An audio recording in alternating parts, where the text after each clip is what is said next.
ada bunyi kasar dulu. Nah, bunyi kasar dulu itu misalkan seperti ini.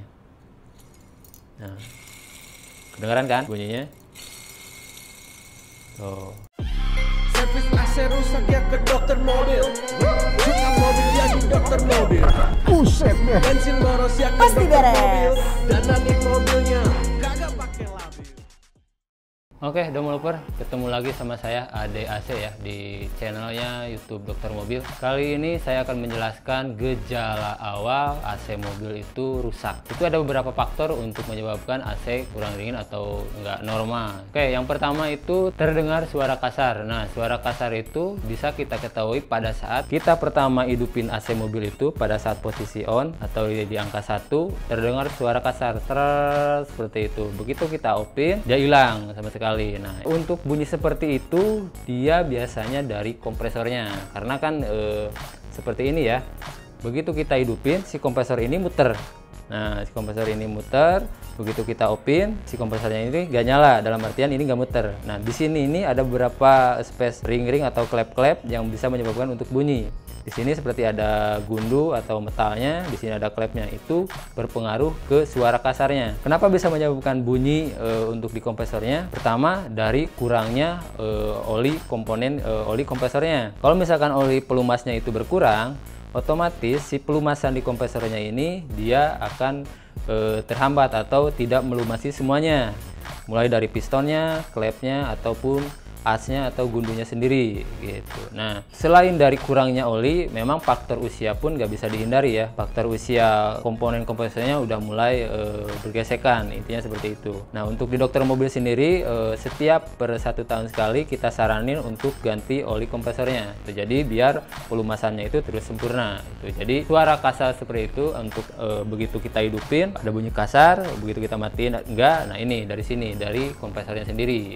Atau ada juga yang dari si maniklatnya sendiri. Maniklatnya sendiri dalam artian mau hidup atau enggak AC tetap dia bunyi. Nah, bunyinya dari sini, dari lahar kompresornya. Contoh seperti ini.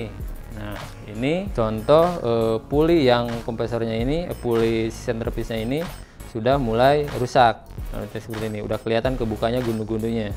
Ini udah nggak ada pelumasnya, udah nggak ada pelindungnya lagi. Yang kedua, tekanan kompresornya berkurang. Itu ditandai dengan hembusan AC yang mulai kurang dingin. Dalam artian kalau kompresornya berkurang, itu berhubungan dengan kompresi kompresornya. Itu ditandai dengan misalkan kalau dalam kecepatan rendah dia kurang dinginnya, begitu kecepatan tinggi, begitu jalan mulai berasa dinginnya. Nah, itu berhubungan dengan kompresi kompresornya. Untuk kompresi kompresor itu normalnya itu di 30 PSI ya, 30 PSI untuk low-nya. Untuk bagian high-nya itu di 200 PSI. Nah, itu gejala awal kompresi kompresornya berkurang, dalam artian lemah. Apa yang menyebabkan tekanan kompresinya berkurang? Itu banyak faktor juga. Balik lagi ke kompresornya. Kalau kompresi ya, berhubungannya. Kompresi itu dari kompresor ke kondensor, ada dryer, ekspansi. Nah, itu memang saling berhubungan semuanya. Nah, itu memang harus diperiksa satu-satu ya untuk kompresinya.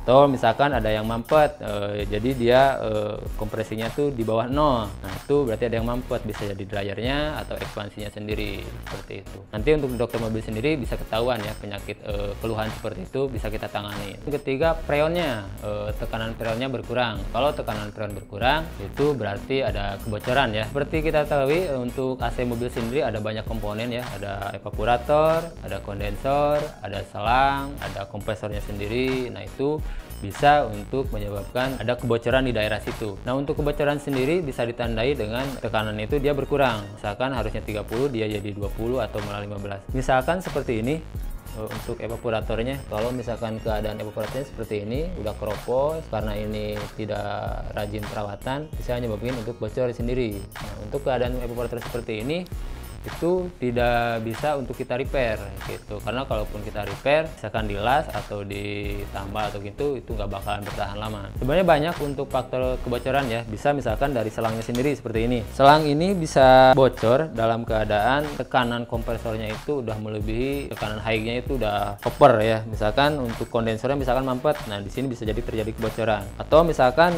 cuma sealnya aja seperti ini, sealnya ini udah kaku atau getas, ini bisa menyebabkan untuk bocornya sendiri. sendiri. Jadi kalau misalkan freonnya berkurang, otomatis ke AC pun kurang dingin atau malah nggak dingin sama sekali. Oke, untuk kebocoran ya, intinya semakin besar bocornya itu semakin cepat untuk freonnya habis gitu. Jadi kalau misalkan udah tampak nih kebocorannya tapi diisi freon dulu, itu tidak menjamin untuk bertahan dinginnya seberapa lamanya kayak gitu. Jadi misalkan udah lama nih nggak isi freon, misalkan 5 bulan yang lalu isi freon, nah itu nggak bakalan sama nanti kalau misalkan diisi freon terakhir sekarang mencapai 5 bulan lagi. Itu bisa aja jadi si bocorannya malah kita isi freon malah tambah besar. Itu bisa aja karena faktor balik lagi ke komponennya sendiri. Misalkan evaporator seperti ini udah nggak bakal bisa kita repair lagi gitu. Jadi solusi untuk cuma tambah freon doang itu solusi sementara, bukan untuk solusi bakalan awet. Tidak menjamin untuk bertahan dinginnya berapa lama sebelum penggantian atau komponen yang rusaknya itu diganti atau kita perbaiki dulu. Oke, yang keempat itu magnetic clutch. Nah, magnetic clutch sendiri seperti kita tahu ada 3 macam ya,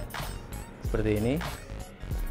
Ada centerpiece, ada puli, ada magnet. Kalau yang kerusakan awalnya untuk di magnet itu ditandai dengan misalkan permasalahannya itu di bawah jalan, nah tiba-tiba nanti beberapa kilometer kemudian nanti nggak dingin. Nah itu nggak dingin, terus kita matiin dulu, baru kita onin lagi, baru berasa dingin lagi. Nah itu gejalanya itu dari magnetiknya mulai lemah, magnet seperti ini. Nah di dalam magnet ini kan seperti kumparan atau lilitan kawat. Kalau dia udah kemakan usia, ada faktor usia, dia melemah untuk magnetnya sendiri seperti itu. Nah untuk gejala magnetnya ini sendiri seperti itu berhubungannya dengan relay, memang harus kita periksa atau sikringnya sendiri. Kalau ininya udah korslet bisa jadi dari sikringnya atau relaynya. Karena untuk magnet sendiri ini 3 item ini seperti ini, bisa aja memang beberapa bengkel ganti magnetnya aja. Cuman kalau di kita memang tidak saranin untuk ganti magnetnya aja. Kenapa? Bisa dibayangkan permukaan yang lamanya magnetnya itu misalkan seperti ini. Ini udah kasar banget ya, terlihat udah merah. Nah misalkan ini yang masih dipakai, magnetnya baru, kebayang nanti kalau misalkan lagi muter ininya udah kasar, lama-lama ini pun kena lagi, malah jadinya nanti biayanya dan perbaikannya malah 2 kali. Kalau kita lebih saranin 1 set seperti ini, jadi begitu kita pasang udah awet, gak bakal ganggu ke magnet yang barunya lagi. Kalau misalkan pakai yang lama ya seperti ini contohnya, permukaan ini udah kasar, centerpiece pun udah kasar, begitu geseknya kasar, lama-lama magnetnya pun kena seperti itu. Untuk magnet sendiri sebenarnya ada gejalanya juga, bisa dari ada bunyi kasar dulu. Bunyi kasar dulu itu misalkan seperti ini. Nah, kedengaran kan bunyinya? Puli yang rusak itu seperti ini, dia udah tidak ada lumasnya ya, gundu-gundunya udah pada pecah. Nah ini kalau keadaannya seperti ini, bunyi kasar, lama-lama speleng untuk centerpiece-nya, kenanya magnet lagi. Jadi kalau misalkan ada bunyi kasar, kalau magnet ditandainya bunyi kasar itu pada saat AC hidup ataupun tidak hidup, dia tetap bunyi karena ikut putaran mesin seperti ini. Nah kalau udah mesin seperti ini, sebaiknya langsung bawa ke bengkel. Nantinya kalau misalkan dibiarin, di sini kebayang ada leher kepala kompresornya. Kalau misalkan ini oleng atau speleng, otomatis kepala kompresornya pun sendiri dia ikut kena. Kalau misalkan kepala kompresornya kena, dipasangin magnet yang baru, itu nggak bakalan center, malah dia goyang, dipaksain, malah jebol ke kompresornya. Tapi untuk di dokter mobil sendiri, karena kita udah spesialis, kita udah tahu mana yang urgent harus kita ganti dulu atau memang mana yang memang itu berkaitan. Misalkan kompresornya jebol, ya otomatis dryer kayak gitu-gitu semua harus diganti biar kompresornya awet dan kinerja kompresornya nanti bagus. Intinya kalau ada permasalahan untuk di AC mobil, boleh kita bantu, bawa aja ke dokter mobil cabang terdekat, kita siap bantu untuk itu karena memang kita spesialisnya. Oke developer, segitu mungkin ya penjelasan dari saya. Apapun mobilnya, dokter mobil bengkelnya pasti beres. Salam developer. Jangan lupa subscribe, like, dan komen di YouTube kami. Thanks.